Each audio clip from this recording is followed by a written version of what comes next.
जब मुसलमानों के दारुल खिलाफा यानी मुस्लिम दौर हुकूमत की राजधानी बगदाद में हर दूसरे दिन किसी न किसी दीनी मसले पर मुनाजरे होने लगे यानी डिबेट होने लगी। जल्द ही वो वक्त भी आ गया जब एक साथ एक ही दिन बगदाद के 4 अलग अलग चौराहों पर अलग अलग मुनाजरे हो रहे थे।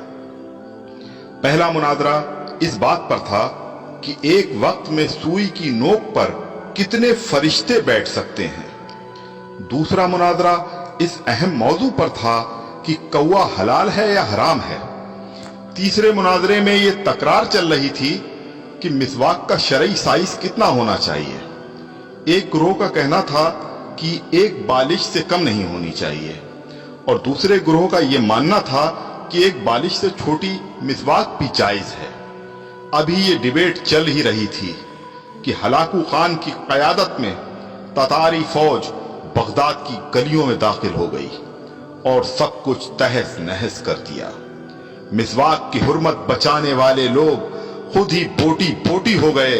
सुई की नोक पर फरिश्तों की गिनती करने वाले लोगों की खोपड़ियों की मीनारें बन गईं जिन्हें गिनना भी मुमकिन नहीं था।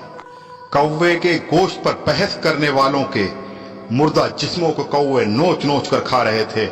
आज हलाकू खान को बगदाद तबाह किए सैकड़ों बरस गुजर चुके हैं, मगर कसम ले लीजिए जो मुसलमानों ने तारीख से रत्ती बराबर भी सबक लिया हो। आज हम मुसलमान फिर वैसे ही मुनाजरे सोशल मीडिया पर या अपनी महफिलों, जलसों और मस्जिदों के मेंबरों से कर रहे हैं।